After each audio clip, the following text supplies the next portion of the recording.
one epic and action-packed battle later.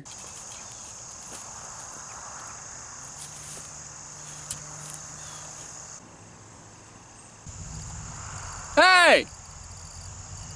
Who left this game out here? Well, it's mine now!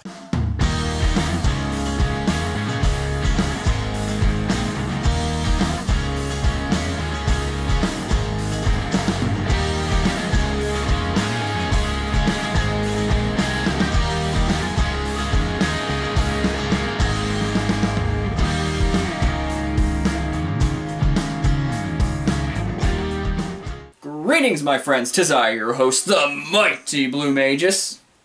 So, Golden Axe. Golden Axe, a game series finally remembered for its fun factor, difficulty, and interesting lore by the Sega Genesis Master Race. And I am gonna milk this nerd war for all it's worth until that cow is bone dry. And well, you can hate me if you like, but I actually didn't grow up with Golden Axe. I know, it surprises me too, because I would have loved it as a kid, I just know I would have. But that means we're gonna look at this through no nostalgia lenses and just straight up as a game by itself today. But you see, I did grow up with its visual inspiration, Conan the Barbarian. Because you see, you gotta know this. Before Lord of the Rings and Game of Thrones were the primary influencers of how fantasy movies and video games must look, another fantasy series was The Patient Zero, and that was Conan the Barbarian. From the original Pulp Fiction books to the comic books to the movies, Conan was a barbarian who was unstoppable. I can talk about Conan for hours, and I mean hours. I absolutely love Hyboria as a setting. In fact, I love Conan so much that I even like the 2011 movie, thus why the poster is hanging behind me right over here. And man, I'm actually really tempted to get an Xbox One or upgrade my PC to run Conan Exiles, because I would play the absolute shit out of that. But you see, here's the thing. Fantasy films didn't used to be this clean, oh look at the pretty elves and knights and soldiers and wizards, isn't it so fanciful? No! It used to look dirty, dinky, and barbaric. Nowadays it's kind of forgotten because we're so used to these knights and warriors and elves and stuff like that in our fantasy movies. But back in the 80s and even some parts of the early 90s, everything had to be barbarian. Especially the movies. I mean, check it out. The Invincible Barbarian. Sword of the Barbarians. The Barbarian Queen. Barbarian Queen 2. Electric Boogaloo. Just the Barbarians. And the Beastmaster. Wait, that's the wrong D&D class. You didn't see that. And that's not all of them. That's just a couple I grabbed off of my DVD shelf. I probably have a crap ton more of them somewhere. They don't even have the word Barbarian in the name, but still have that same Hyborian vibe. And anyway, that's what inspired Golden Axe here. The world of Hyboria and, what's up with the artwork?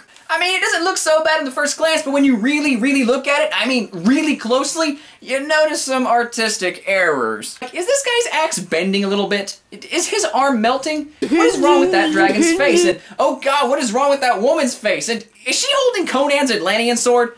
I mean, it looks like it, but the handle is broken? Or did they just forget to draw the rest of the handle? Its art is just so poor. And this is exclusively a Genesis thing, too. This was only in America. Look at the Mega Drive cover. Oh, man, that is awesome. I mean, the art looks inspired by Boris Vallejo's work, and for a while, I actually thought it was a Vallejo piece, but no. Instead, it's by this guy named Yoshiaki Yoneshima, and I'm probably mispronouncing that, but dude, whoever you are talented. Whatever you were paid, it wasn't enough. To quote Bardic Broadcasts, look at the muscularity! One day, I too hope that I am an aesthetically pleasing barbarian. Aren't you a magus? Shut up! Okay, enough about the art. Let's just play the game. Now, it is a side-scrolling beat-em-up, so like all beat-em-ups, you give your choice of 3 characters, who look nothing like they do on the Genesis box art, but everything like they do on the Mega Drive box art. I've got an axe to grind with whoever decided to change the artwork from that gorgeous masterpiece to this piece of crap. You have the dwarf, Gilius Thunderhead, who's probably the best character in the game. He's got great reach with his axe, and since the game is heavy melee focused, it makes for the easiest just to go with.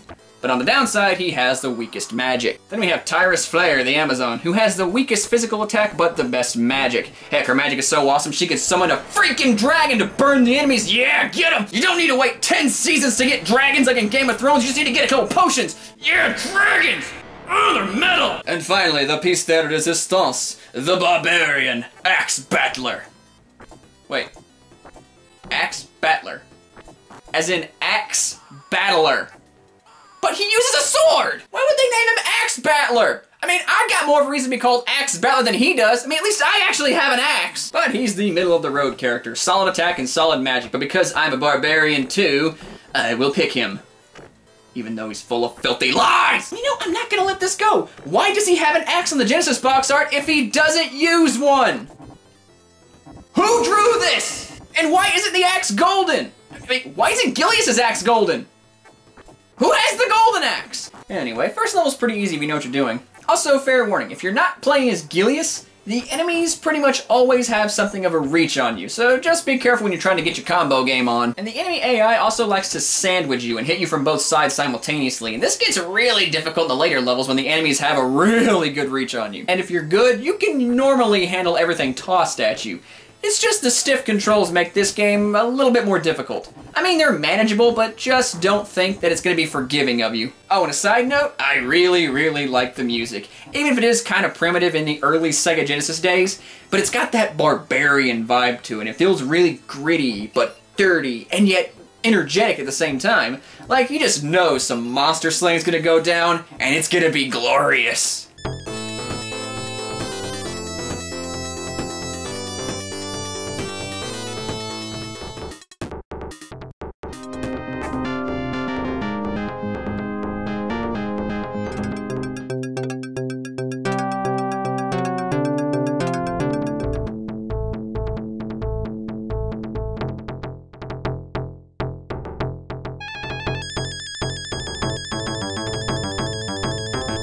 So I go right, beat up some enemies, and ride this weird purple creature with the tail spin attack thingy, and I don't know what it is, but I like it. And I reach the first boss, some giants, and I think I'm ready for them. But then I get shoulder tackled by some enemies, and they try to steal my mount. Oh, and they do that every time you get a mount. They bum rush you with a shoulder charge and steal it when you scramble to get back up. And then you gotta shoulder charge them to get your mount back, and then they shoulder charge you till your mount's like, oh, f it, and runs away. Come back! No! I needed you! I thought what we had was special!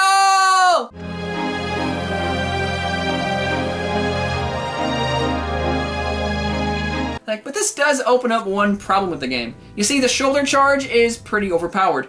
You don't gotta worry about doing combos with your sword or throwing the enemies like I tend to do. Just shoulder charge them. Heck, if they did that little sandwich thing, you can just shoulder charge one, turn around, shoulder charge the other, and then just keep doing that until you win. Got big hammers, but a good shoulder charge is a little more than they can take. By a guy half their size. Well, alright then. And between every single level, these little thiefy guys show up and you get to chase them around for potions. Go, you little turds, give me that potion! The next level is pretty much the same. Walk left to right, beating the crap out of enemies, getting potions, and even riding this awesome fire-breathing dragon like, yeah! Burn! Burn my enemies to a cinder, my faithful dragon steed, yeah! You know what?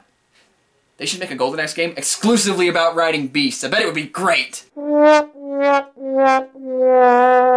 Oh, you want some old school hard? Well, fans of Dark Souls like to go around touting the amazing difficulty of the skeletons in that game, but you guys don't know what you're talking about. No. You see, the original difficult skeletons come from Golden Axe. They're fast, strong, and have some of the best AI in the game, and you gotta be on point to deal with these guys. You see, these boneheads, oh, they don't mess around. Oh yeah, I'm making that claim, okay? I know I'm gonna upset some people, but I don't really care, okay? Golden Axe skeletons are harder than Dark Souls skeletons. Fight me. Because, I got an axe, you know, advantage me. Alright, but I suppose I should explain at least something about the story, even though it's kind of weird. Okay? A lot weird. I mean, the motivations and everything, the whole world, I get that part's fine, it's just standard fantasy, but where it gets weird is in how you get from point A to point B. That's the bizarre part, and we'll cover that as we get to it. But you see, the titular Golden Axe was stolen by a man named Death Adder. Death Adder.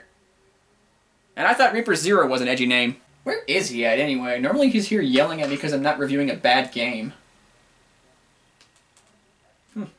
Oh well. And Death Adder uses this magical axe to lay siege to the land. Axe Battler's village was destroyed. Tyrus being a former princess and had her kingdom sacked and eventually adopted by Amazons. And Gilius is there just because he's a dwarf! He's just a widow dwarf. Gotta have one in every fantasy story. Okay. He was part of the original army that fought back against the Death Adder, and now he's seeking revenge by teaming up with Axe and Tyrus to restore peace by saving the king and princess of a kingdom who's under attack by Death Adder now. Hey, I might be an annoying barbarian, but I can read. So that's where the Golden Axe is.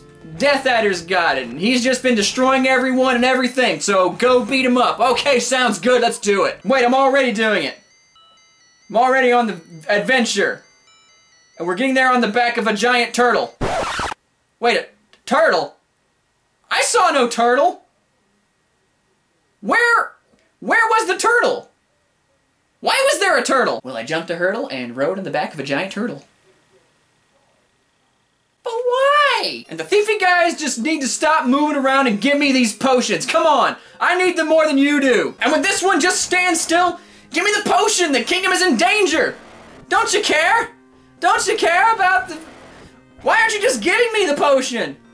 Seriously, dude, get your thiefy butt back here. So after beating up this silver knight looking dude after a ton of shoulder tackles... Do you see what I mean by the shoulder tackle being overpowered? I'm getting more potions and... Stand still! We cross the Fiend's Path. Good name. And this level...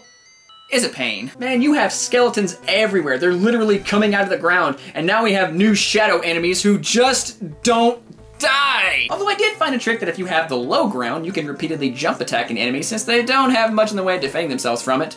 This makes it a little bit easier. But at the very end, you gotta fight one shadow monster and two, count 'em, two skeletons.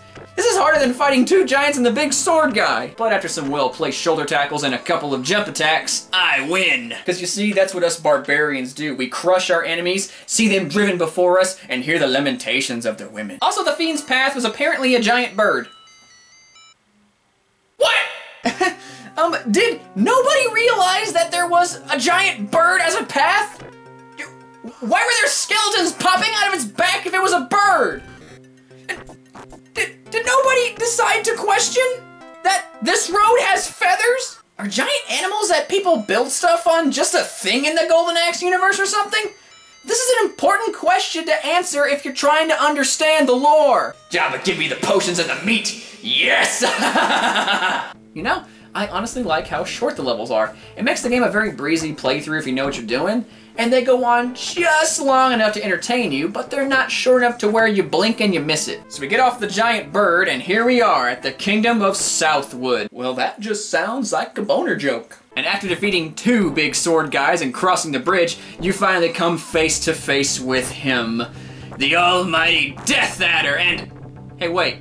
His axe isn't gold. It's bronze. It's clearly a bronze axe! Excuse me, Mr. Death Adder, sir? Are you colorblind or something? Do you just not know the difference between bronze and gold? And don't tell me it was a color palette issue too. These guys look close enough to being gold, so why can't they make his axe look gold? I mean, even if they didn't want to use the color gold, they could have used the color yellow. I mean, I would accept it. But oh god, he comes out with enemies and two skeletons. I don't know how I'm gonna beat these impossible odds.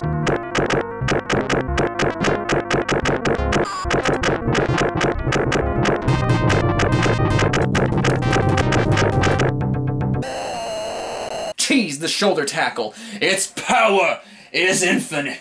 But I beat Death Adder, and the king and princess who were just casually strung up outside the castle and left to die get lowered. But it turns out, Death Adder has a master. I must travel through one last area and face him.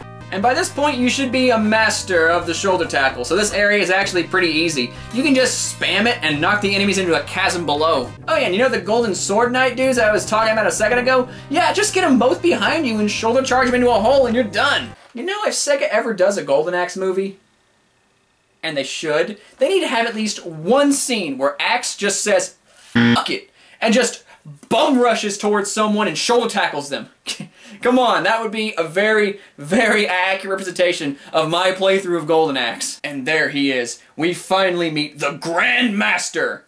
Deathbringer. Ah, yes, the edgiest name ever. Just when you think they couldn't be out-edged, they do it. Reaper, wherever you are, I swear you are probably kicking yourself for not coming up with Deathbringer as a name. And he doesn't have the golden axe either. Seriously, the golden axe is nowhere in this game. Also, this dude knows what's up because he shows up with 2 near invincible skeletons. And when I say nearly invincible, I mean that. Don't even try to kill them. They have more health than he does. By a large margin. You can wail at them all day and never kill one. And there's 2 of them. So, recommendation, this is the only way you can actually beat this game. Keep them at bay while you focus on damaging him. Which, you know, is easier said than done because, as we've already discussed, the skeletons in this game are really, really, really tough. And he's a problem on his own. You see, every time he knocks you down, either with his axe or a little magical attack, he uses the best spells in the game, like Gilius' full power lightning blast or even Tyrus' dragon. Does he even need servants or an army if he has access to a dragon on the fly? So as you can expect, this guy is really, really hard.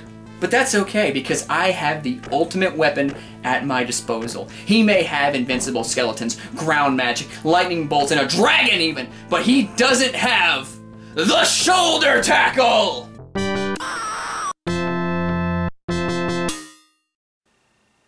Okay.